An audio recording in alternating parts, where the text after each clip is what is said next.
Hello everybody, Bengali রুদ্র চ্যানেলের পক্ষ থেকে সকলকে শুভেচ্ছা অভিনন্দন। আজ আমি আবার চলে এসেছি নতুন একটি টপিক নিয়ে। সেটা হচ্ছে কি না, তো হচ্ছে বাচ্চ। ওকে এভরিবডি, ক্লাস 10-এর একটি বাচ্চ, একদম শর্ট টিপস আমরা কিভাবে শিখবো। শর্ট টিপস বলাও যায় না, তবু একটু জানতে হবে, না হলে কিন্তু হবে না। ঠিক আছে, এখান থেকে 2 বা 1 নম্বর আসবে, সেটা আমরা আমাদের ঝোলায় কিভাবে ক্যারিতে করে নেবো। তো তার আগে বলে রাখি, নতুন হলে চ্যানেলটিকে সাবস্ক্রাইব করবেন, লাইক করবেন, কমেন্ট করবেন। চলুন কথা না বাড়িয়ে আমরা চলে যাই। তাহলে বাচ্চ, দেখুন বাচ্য কাকে বলে। তাহলে এর আগে বাক্য কাকে বলে জানেন, যে কতগুলি শব্দ পরপর বসে যখন মনের একটি ভাব প্রকাশ করে তখন তাকে বলা হয় বাক্য। এখন কথাটা হচ্ছে বাচ্য, তাহলে অবশ্যই বাক্য আলাদা, বাচ্য আলাদা। বাচ্য কি জিনিস দেখুন, যে বাক্যের মধ্যে যখন কর্তা কর্মক্রিয়া, তাহলে আমি কি কি বলেছি, কর্তা কর্ম ক্রিয়া, এটা মনে রাখবেন।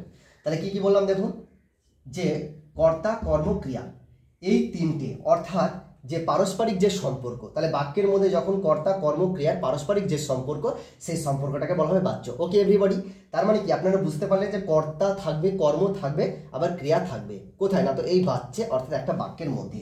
তাহলে এখন আমরা চলে যাব যে বাচ্চর শ্রেণীবিভাগ। বাচ্চকে 4টি ভাগে ভাগ করা হয়। কটা ভাগে ভাগ করা হয় মনে রাখবেন, 4টি ভাগে। তাহলে 1 নম্বর কি, 1 নম্বর হচ্ছে কর্তৃবাচ্য। তাহলে 2 নম্বর কি, কর্মবাচ্য। আর 3 নম্বর কি, ভাববাচ্য। আর 4 নম্বরেরটা কি না, তো হচ্ছে কর্ম কর্তৃবাচ্য। কি বললাম না, তো কর্ম কর্তৃবাচ্য, এটা মনে রাখবেন। ওকে এভরিবডি, তাহলে চলুন এবার আমরা দেখে নেবো যে কর্তৃবাচ্য। এবার কি বলেছি, কর্তৃবাচ্য। এই কর্তৃবাচ্যটা একটু ভালো করে শিখে নিন। তাহলে কর্তৃবাচ্য মানে কি, তাহলে দেখুন কর্তৃবাচ্য, কর্মবাচ্য, ভাববাচ্য, আর হচ্ছে কর্ম কর্তৃবাচ্য। ওকে এভরিবডি, মুছে দিলাম। এবার দেখুন যে এই কর্তৃবাচ্য কাকে বলে, তাহলে যে বাচ্চে কর্তায় প্রধান। তাহলে কি মনে রাখবেন, যে বাচ্চে কর্তায় প্রধান, ক্রিয়াপদ কর্তার অনুসারে হবে, সেটাই হলো কর্তৃবাচ্য। তাহলে এখন আমি একটা এক্সাম্পল দেবো, একটা উদাহরণ দেবো। আমি এখানে বললাম যে কি, রাম মাঠে কাজ করে। দেখুন আমি এখানে লিখলাম যে রাম মাঠে কাজ করে। ওকে এভরিবডি, রাম মাঠে কাজ করে, আমি এখানে লিখেছি যে রাম মাঠে কাজ করে। তাহলে এখন আপনারা বলতে পারেন, তাহলে এখানে কি 3টেই আছে, যে এই একটা বাক্য দেখলাম যেখানে কি 3টেই আছে, যে কর্তা কর্মক্রিয়া। হ্যাঁ, এই যে এই রামটা হলো কি, হচ্ছে কর্তা। কর্তা মিন কি না, তো বিশেষ্য পদ বা নাম পদ। আর মাঠ এটা হলো কর্ম, আর ক্রিয়াপদ করে। ওকে এভরিবডি, কাজ করে। তাহলে এখন আপনাকে একটু যদি ভালো করে একটু বুঝিয়ে দিই কর্ম জিনিসটা কি। আমি বললাম যে রমেন যায়, রমেন পড়ে। আরে বাবা, রমেন যায়, এটা কি বাক্যের মধ্যে কর্ম আছে?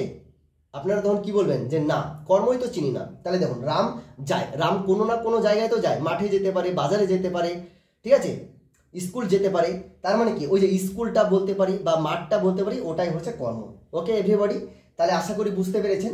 তাহলে এইবার আমরা একটু দেখব যে এই কর্তৃবাচ্যে একটা কথা মনে রাখবেন, যে কর্তৃবাচ্যের নিয়মটা কি। তাহলে মনে রাখবেন যে কর্তার সঙ্গে র বা এর বিভক্তি যুক্ত হবে না। তাহলে কি বললাম, র বা এর বিভক্তি যুক্ত হবে না।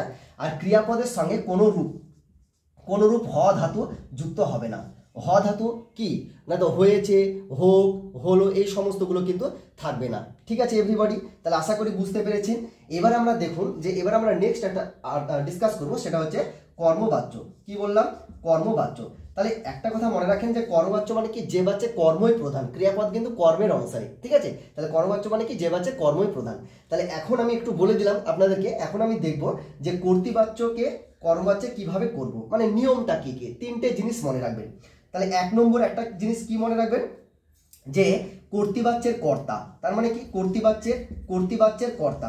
ঠিক আছে, কর্তৃবাচ্যের কর্তা কর্মবাচ্যে কি হয় না, তো হচ্ছে র বা এর বিভক্তি যুক্ত হয়। তাহলে একটা কথা মনে রাখবেন যে কর্তৃবাচ্যের কর্তা কর্মবাচ্যে র বা এর যুক্ত হয়। ঠিক আছে, র বা এর বিভক্তি যুক্ত হয়। তাহলে আমি এখন করব, আমি কি করব, যে কর্তৃবাচ্যটাকে কর্মবাচ্যে করব। তাহলে চলুন একটা আমি করে দিই। তাহলে এখানে কি, আমি এটাকেই করবো, মনে করুন রাম। তাহলে রামটাকে র বা এর যুক্ত করতে বলেছি, তাহলে কি এখানে কি লিখবো, রামের। তাহলে বিভক্তি যুক্ত করলাম রামের। এইবার 2 নাম্বার এখানে কি লিখতে পারি, 2 নাম্বার আমি এখানে লিখতে পারি যে কি, যে নামপদের পরে দ্বারাপদ যুক্ত হয়। কি যুক্ত হয়, দ্বারাপদ যুক্ত করতে হবে। আমি এই দ্বারাপদ যে যুক্ত করলাম একটা মানানসইয়ের জন্য বাক্যটাকে, তাহলে এখানে আমি দ্বারাপদ যুক্ত করলাম, দ্বারাপদটা যুক্ত করলাম। এবার বলেছে ক্রিয়াপদ বাদ দিয়ে বাকি অংশটা তুলে দেবো। তাহলে এখানে কি বলেছে, ক্রিয়াপদ এটা, করেটা, ক্রিয়াপদ কি বলেছি, করেটা। তাহলে মাঠে কাজ, আমি এখানে লিখতেই পারি যে মাঠে কাজ। তাহলে আমি এখানে লিখলাম যে মাঠে কাজ। এখন পড়ে থাকলো কি ক্রিয়াপদ। ক্রিয়াপদ কিন্তু পরিবর্তন হয়। ক্রিয়াপদ কি বলেছে? পরিবর্তন হয় কি অনুসারে? না তো ক্রিয়ার কাল অনুসারে। তাহলে তাহলে এখানে করে বলেছে, এটা সাধারণ কি আছে? না তো সাধারণ বর্তমানে আছে করে। তাহলে এখানে কি আমাকে এখানেও সাধারণ বর্তমানে রাখতে হবে কিন্তু। তার মানে কি রামের দ্বারা মাঠে কাজ, তাহলে হ ধাতু বলেছে, এখানে কিন্তু হ ধাতু আনতে হবে। আর 3 নম্বরে কি বলেছে? হ ধাতু। হ ধাতু মানে কি বলেছি? যে ক্রিয়াপদ অনুসারে হয়, হয়েছে, হলো। তাহলে এখানে কি লিখবা? যে এখানে যেহেতু করে বলেছে সাধারণভাবে, তাহলে এখানে কি লিখবো? যে মাঠে কাজ করা হয়। এখানে কি লিখবো? মাঠে কাজ করা হয়। তার মানে এখানে কি সাধারণভাবে করছে, তার জন্য এখানে করে করা হয়।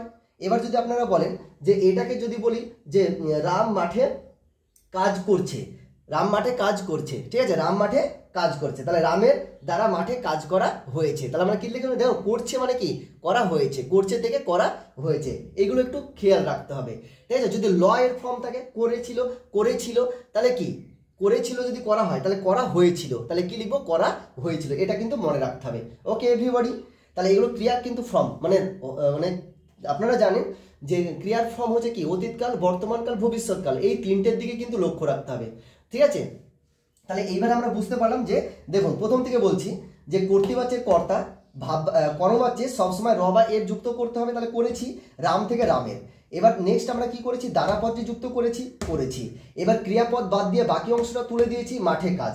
এবার ক্রিয়াপদের সঙ্গে হ ধাতু, তাহলে ক্রিয়াপদের সঙ্গে হ ধাতু মানে কি? এখানে করে থেকে কি হয়ে যাবে? করা হয়ে যাবে, মানে একার থাকলে আকার হয়ে যাবে, ঠিক আছে। এখানে করা থাকে একার থাকলে আকার হয়ে যাবে। আর হ ধাতু মানে কি? হয়। তার মানে কি এটা সাধারণভাবে বোঝা যাচ্ছে, তার জন্য হয় নিয়ে এসেছি। ওকে এভরিবডি, তাহলে এই হচ্ছে কর্তৃবাচ্য থেকে কর্ম হচ্ছে, একদম শর্ট নিয়ম না। পরে আমি একটা শেখাবো যে কর্তৃক কথাটা থাকলে কিরকম ভাবে যুক্ত করতে হয় অন্য ক্লাসে, ঠিক আছে। এবার আমরা একটু শিখবো যে ভাববাচ্য। এবার আমরা কি শিখবো বলেছি? ভাববাচ্য। দেখুন ভাববাচ্য একদম সহজ, এটাই ঠিক আছে। মানে কি এর মধ্যে শুধুমাত্র এই দ্বারাপদটি থাকবে না। কি বলেছি? যে ভাববাচ্যে দ্বারাপদটি থাকবে না। একটা কথা মনে রাখবেন যে ভাববাচ্যে দ্বারাপদ যুক্ত করতে হয় না, তাহলে রামের মাঠে কাজ করা হয়, এটাই হলো ভাববাচ্য। ওকে এভরিবডি, বুঝতে পেরেছেন? তাহলে কি বললাম দেখুন, যে আবার আরেকবার বলছি, ফিনিশিংটা একটু শুনে নিন। রাম মাঠে কাজ করে, এটা কর্তৃবাচ্য, এটাকে কর্মবাচ্য করলে কি হবে? তিনটে জিনিস মনে রাখতে হবে। এই কর্তৃবাচ্যের সঙ্গে কর্তার সঙ্গে র বা এর যুক্ত করতে হবে কর্মবাচ্যের ক্ষেত্রে, তাহলে আমি যুক্ত করেছি রামের করেছি, তারপরে দ্বারাপদ যে যুক্ত করেছি, তারপরে ক্রিয়াপদ বাদ দিয়ে মাঠে কাজ এটুক যুক্ত করেছি, তারপরে ক্রিয়াপদ একার থাকলে আকার হবেই মাস্ট, তাহলে আকার করেছি। আর হ ধাতু, হ ধাতু মানে কি হয়, করে থেকে হয়, করে থেকে করা হয়, ঠিক আছে। যদি করেছিল করে করা হয়েছিল, হ্যাঁ করেছে দেখলে করেছে তাহলে কি হবে? হ্যাঁ করেছে, করেছে, হ্যাঁ করা হয়েছে, করেছে থেকে করা হয়েছে, এটা কিন্তু মনে রাখবেন। এবার তাহলে ভাববাচ্য মানে কি বললাম? ভাববাচ্য একই জিনিস থাকবে, শুধু দ্বারাপদটি ভাববাচ্যে যুক্ত হয় না, এটাই। আর একটি থাকলো, সেটা হচ্ছে কি না তো হচ্ছে কি থাকলো বলুন তো? যে কর্ম কর্তৃবাচ্য, ভেরি ইম্পর্টেন্ট, ওটাও কর্ম কর্তৃবাচ্য। দেখুন কর্ম কর্তৃবাচ্য কি?